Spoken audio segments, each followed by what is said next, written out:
तो वर्तमान राज्य रे समस्त एसी मेंबर माने एकत्रित होई राजधानी रास्ता रे गर्जन करने सह एक गणधरणर विप्लव मध्य करिसेंती।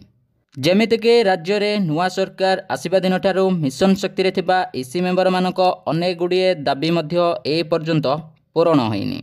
तेणुकरी राज्यर समस्त मिशन शक्ति रे थिबा एसी भौणी माने एकाठी होई निजर दाबी बा हक पाई राज्य रास्ता को अलाई मध्य छंती। जहाँकि राज्य रे थिबा समस्त हजार हजार संख्यार एसी मेंबर माने राजधानी रास्ता रे आज गणधरणर विप्लव मध्य करिसेंती एवं वर्ष वर्ष हैला सेमाने अस्थायी भाव में मध्य रही आसुचंती।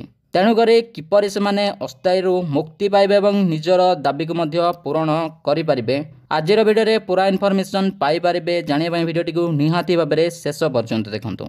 आम चैनल सह जोड़ी गले एवं चैनल को सब्सक्राइब करी पाखरे आसुबा बेल आइकन को ऑल सिलेक्ट करिया को जमारू भी भूलिबे नहीं। बहुत दिन पर राजधानी रास्ता रे पुणी गर्जिले मिशन शक्तिर एसी मेंबर माने वर्ष वर्ष है अस्थायी भाव में रही आसुचंती। अस्थायी भाव में रही आसुले मिशन शक्तिर एसी मेंबर माने केबे भी अवहेला करिनांती निज दायित्व रे। हेले मध्य राज्य सरकार सेमानंकु मासिक दरमा 1500 टंका केवल दौछंती, जहाँकि आपण माने मध्य बेस भल भाव में जानिछंती। आजिका दिन में 1500 टंकार परिवार चलाइबा असंभव मध्य होई पड़े एवं ता सह रही मिशन शक्तिर स्कूटर ऋण।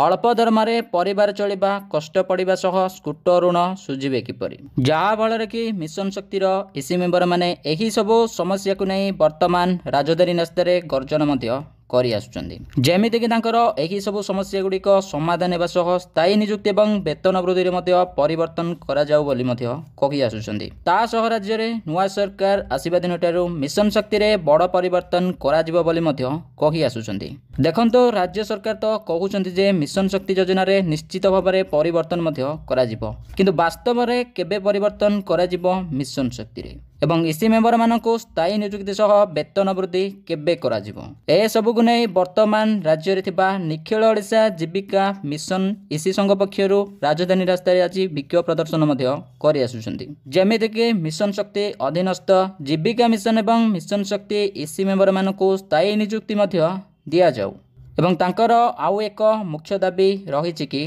भारतीय श्रम सम्मिलनी रे 45 एवं 46 प्रस्ताव अनुसार वर्कर मान्यता को कड़ाकड़ी भाव में पालन करा जाऊ एवं ता सह कुशली श्रमिक हार रे दरमा मध्य प्रदान करा जाऊ।